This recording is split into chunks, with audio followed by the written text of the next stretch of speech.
Hello बच्चों, आज हम करेंगे Maxwell predictions of EM waves. अब ईएम वेव्स का सबसे इंपॉर्टेंट क्वेश्चन है कि ईएमएम्स बनती कैसे हैं। ईएम वेव्स बनती हैं एक्सेलरेटेड चार्ज से। जब चार्ज एक्सेलरेट करता है, चार्ज की स्पीड बढ़ती या घटती है, तो फिर ईएम वेव्स बनती है। अगर हमारा चार्ज एक ही वेलोसिटी से चल रहा है तो ईएम वेव नहीं बनेगी। एक्सेलरेटेड या ऑसिलेटिंग चार्ज पार्टिकल से, ऑसिलेटिंग भी एक्सेलरेटेड ही होता है चार्ज पार्टिकल, तो उससे हमारी क्या बनती है, ईएम वेव्स बनती हैं। अब जब ये एयर में से प्रोपेगेट करती है तो इसके पास दो कंपोनेंट होते हैं। इलेक्ट्रिक कंपोनेंट होता है, मैग्नेटिक कंपोनेंट होता है। इलेक्ट्रिक और मैग्नेटिक कंपोनेंट जो है वो एक दूसरे के परपेंडिकुलर होते हैं, और जिस डायरेक्शन में वेव चलती है उस डायरेक्शन, वो भी डायरेक्शन जो है वो उन दोनों के क्या होती है, इलेक्ट्रिक और मैग्नेटिक फील्ड के प्रोपेगेशन के, इलेक्ट्रिक और मैग्नेटिक फील्ड के परपेंडिकुलर होती है। इसका मतलब समझिए, अगर हमारी, मैंने यहाँ पर इलेक्ट्रिक फील्ड ली है, इलेक्ट्रिक फील्ड मैंने वाई डायरेक्शन में दिखाई है। अगर हम इसे ड्रॉ करेंगे तो हम कैसे इसको ड्रॉ करेंगे, ये देखो, ये हमारी है इलेक्ट्रिक कंपोनेंट। जो इलेक्ट्रिक कंपोनेंट है वो ऊपर की साइड है, आप देख रहे हो। तो इलेक्ट्रिक फील्ड हमें पता लग रहा है, इलेक्ट्रिक कंपोनेंट जो है वो इसका एक्स डायरेक्शन में है, तो मैंने इसको ई एक्स लिख लिया। ये आपका एक्स डायरेक्शन में है।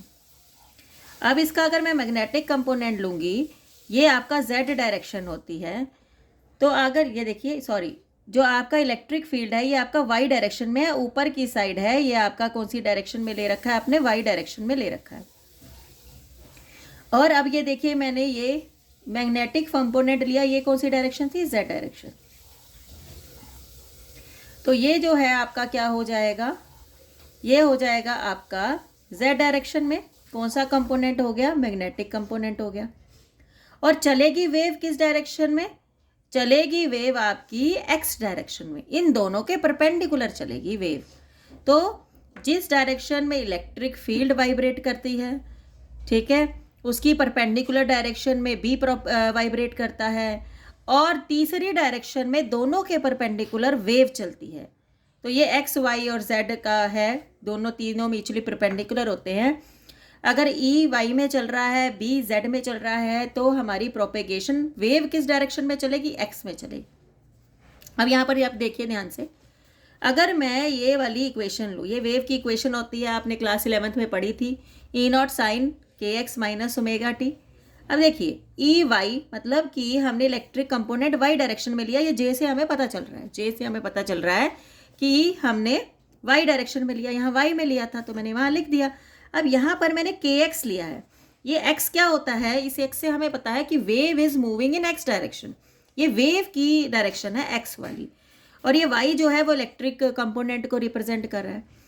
तो के का प्रोपेगेशन कांस्टेंट का जो फॉर्मूला होता है 2π/λ होता है, ये x लिख दिया, ओमेगा 2π न्यू होता है, इनटू टी लिख दिया जे डायरेक्शन में।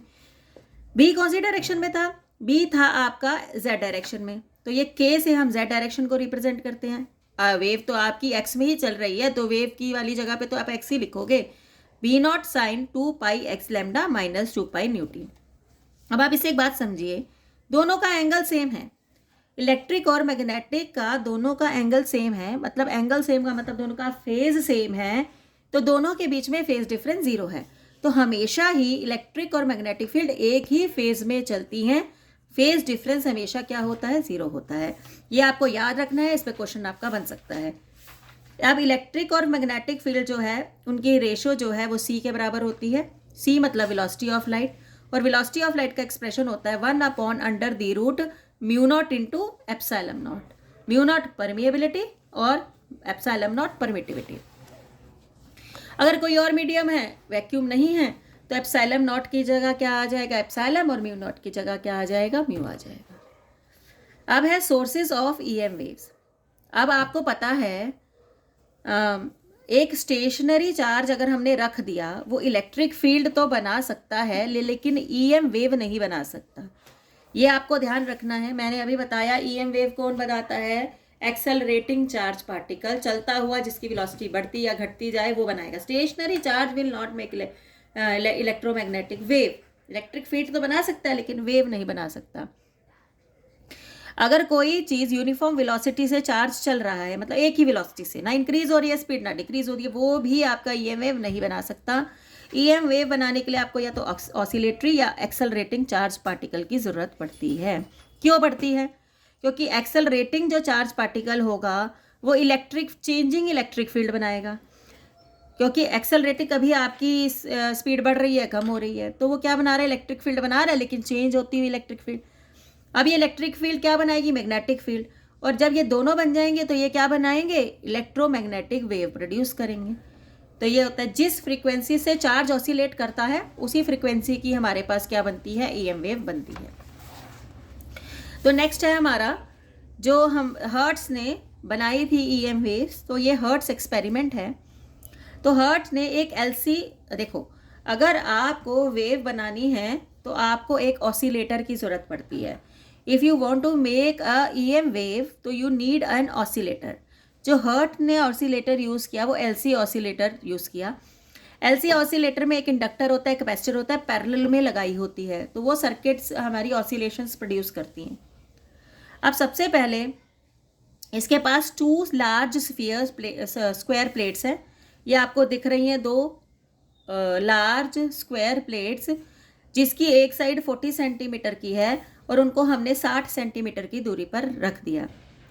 अब प्लेट्स जो हैं वो किसके साथ कनेक्टेड हैं? ये जो S1 और S2 ब्रास के 2 स्फीयर्स हैं, S1 और S2 इसके साथ कनेक्टेड है, और इन दोनों स्फीयर्स के बीच का डिस्टेंस 2 से 3 सेंटीमीटर के बीच में रखा जाता है। अब ये जो हैं ये आपके इंडक्शन कॉइल के सेकेंडरी टर्मिनल के साथ कनेक्टेड होती हैं, और जब करंट प्राइमरी में इंटरप्ट होता है तो एक पोटेंशियल डिफरेंस सेटअप होता है, एक वोल्टेज सेटअप होती है। ठीक है, तो अगर यहाँ पर वोल्टेज सेटअप हो रही, अगर यहाँ पर चेंजेस आ रहे हैं तो यहाँ वोल्टेज सेटअप हो रही है, यहाँ सेटअप हो रही है, तो यहाँ पर भी पोटेंशियल डिफरेंस सेटअप हो जाएगा। बड़ा पोटेंशियल डिफरेंस, बड़ी वोल्टेज सेटअप हो जाएगी, जिसके कारण इसके अंदर वाली जो एयर है वो क्या हो जाएगी? आयोनाइज हो जाएगी और आयंस प्रोड्यूस हो जाएंगे। और जब आयंस प्रोड्यूस होंगे तो आयंस प्रोड्यूस मतलब चार्ज पार्टिकल प्रोड्यूस हुए, चार्ज पार्टिकल ऑसिलेट करेंगे और वेव को क्या करेंगे? प्रोड्यूस करेंगे। हमने यहाँ पर डिटेक्टर रख रखा है, डिटेक्टर उस ईएम वेव को डिटेक्ट कर लेगा और हमारे पास ईएम वेव्स क्या हो जाएंगी? बन जाएंगी। तो ये होता है हमारा हर्ट्स एक्सपेरिमेंट। कुछ फॉर्मूले हैं जो आपको एज इट इज़ याद करने हैं। एनर्जी डेंसिटी ई की half epsilon not E square, ये एनर्जी डेंसिटी है। बी की है B square upon 2 epsilon naught, और टोटल एनर्जी है, दोनों को आप क्या कर दोगे? ऐड कर दोगे, तो ये आपकी टोटल एनर्जी डेंसिटी निकल के आएगी। अब यहाँ पर आप देखिए एनर्जी डेंसिटी होती है एनर्जी अपॉन वॉल्यूम। सबको पता है, एनर्जी को मैंने यू से रिप्रेजेंट किया, वॉल्यूम को वी से, और एनर्जी डेंसिटी को मैंने किससे? ईडी से रिप्रेजेंट किया। तो एनर्जी किसके बराबर होगी? एनर्जी हो गई energy density into volume cross multiply. अगर इसकी जो है ये जो है इसकी वॉल्यूम क्या होगी? Area of cross section into length. यहाँ ये मैं वेव मूव कर रही है तो एरिया इंटू लेंथ। अब ईडी एरिया इंटू लेंथ क्या हो गई? वॉल्यूम की जगह हमने एरिया इंटू लेंथ लिख दी। लेंथ क्या हो गया? देखो डिस्टेंस क्या होता है? Velocity into time.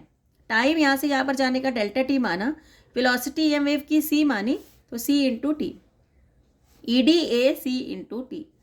अब इंटेंसिटी की बात करें, इंटेंसिटी का आपको डेफिनेशन याद होनी चाहिए, एनर्जी पर यूनिट एरिया पर यूनिट टाइम। एनर्जी ये निकाली ED into A C into delta T, और ये हमने एरिया इंटू टाइम, एरिया से एरिया गया, टाइम से टाइम क्या? ED energy density into C. Energy density का फॉर्मूला हम अभी पढ़ के आए हैं, half epsilon not E square into C. अब जो हमारी इलेक्ट्रोमैग्नेटिक वेव्स है उसके पास मोमेंटम होता है। ठीक है, एनर्जी का फॉर्मूला क्या होता है? H nu. न्यू क्या होता है? C by lambda. ठीक है, एनर्जी का formula H nu, U is equal to H nu, nu की जगह सी बाय लेमडा लिखा हमने। अब आपको पता है लेमडा किसके इक्वल होता है? लेमडा की जगह एच बाय पी लिखा, ये मोमेंटम है। तो momentum is equal to energy upon C आ गया। ये आप कैलकुलेट करके देखें, इधर उधर करके आपका रीअरेंजमेंट करके आपका मोमेंटम निकल आएगा। अब हमारे को यू एवरेज, देखो एनर्जी डेंसिटी हमने क्या पढ़ी थी? हमने एनर्जी डेंसिटी इलेक्ट्रिक फील्ड की half epsilon not E square पढ़ी थी, ये हमने एवरेज ली है। एवरेज क्या है, half 1/4 epsilon not E square. ये आपको ध्यान रखना है कि आपसे एवरेज एनर्जी पूछी जा रही है या आपसे एवरेज एनर्जी डेंसिटी पूछी जा रही है या फिर आपसे एनर्जी डेंसिटी सिंपल पूछी जा रही है, तो वो आपको ध्यान रखेंगे 1/2 की जगह 1/4 हो जाएगा। अब है हमारे पास करेक्टरिस्टिक्स ऑफ ईएम वेव, सबसे इम्पॉर्टेंट है। मैंने आपको बताया था दोनों के एंगल, इलेक्ट्रिक और मैग्नेटिक कंपोनेंट के एंगल सेम होते हैं तो वो सेम फेस पर होता है। दूसरा मैंने बताया था, हाँ देखिए, दूसरा मैंने आपको बताया था कि जो डायरेक्शन ऑफ ईएम वेव्स है वो कैसे निकालते हैं। Direction of EM waves E cross B से निकालते हैं। Direction of EM waves E cross B, जो ई क्रॉस बी की डायरेक्शन होती है वो हमारी ईएम वेव की डायरेक्शन होती है। जैसे ये हो गया ई, ये हो गया बी, तो आप क्या करेंगे, जो आपका राइट हैंड है उसको ई की साइड रखेंगे, पहले वाले की साइड रखेंगे और आपको बी की साइड घुमाएंगे, ई की साइड रखेंगे, बी की साइड घुमाएंगे, नीचे की साइड आपकी क्या आ गई, ईएम वेव की डायरेक्शन आ गई। ये पहले भी किया है। इलेक्ट्रिक फील्ड और मैग्नेटिक फील्ड की रेशियो को सी बोलते हैं। सी का फॉर्मूला पहले भी किया है स्पीड ऑफ लाइट का, 1/ε0 म्यू नॉट।